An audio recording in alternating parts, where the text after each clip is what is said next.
Please welcome the 45th President of the United States of America. We're going to walk down anyone you want, but I think right here we're going to walk down to the Capitol.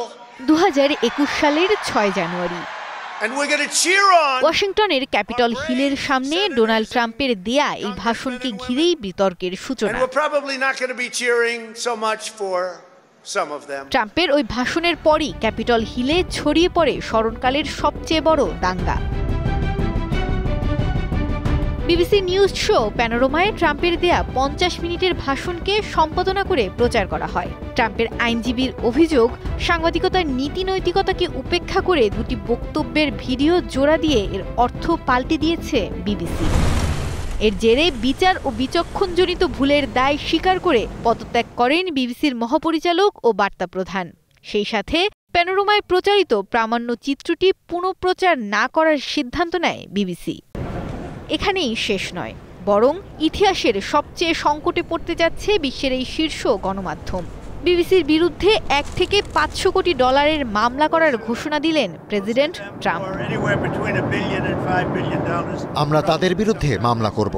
আমরা $1 থেকে $5 billion মামলা করব, সম্ভবত আগামী সপ্তাহে।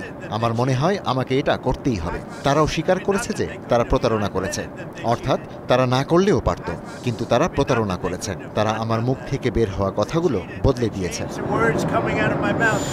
ফ্লোরিডায় সাপ্তাহিক ছুটিতে যাওয়ার পথে প্রেসিডেন্টকে বহন করা বিমান এয়ারফোর্স ওয়ানে সাংবাদিকদের ট্রাম্প বলেন, বিষয়টি নিয়ে তিনি ব্রিটিশ প্রধানমন্ত্রীর সাথেও কথা বলবেন।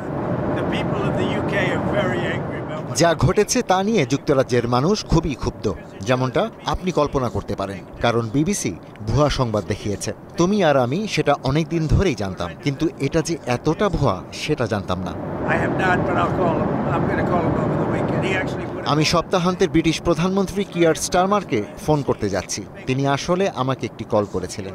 এ নিয়ে তিনিও খুব বিব্রত।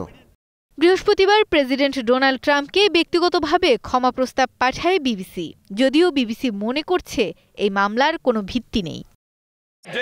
1922 সালে প্রতিষ্ঠিত বিবিসি ব্রিটেনের নাগরিকদের দেয়া লাইসেন্স ফির অর্থে পরিচালিত হয়। বিশ্বের শীর্ষ গণমাধ্যম হয়ে ওঠা বিবিসিকে বৈশ্বিক অঙ্গনে ব্রিটেনের সফট পাওয়ার হিসেবেও গণ্য করা হয়। বুধবার ব্রিটিশ প্রধানমন্ত্রী কিয়ার স্টারমার বলেন, শক্তিশালী ও স্বাধীন বিবিসির প্রতি বিশ্বাস রাখেন। মৌমিতা মৌ, স্টার নিউজ।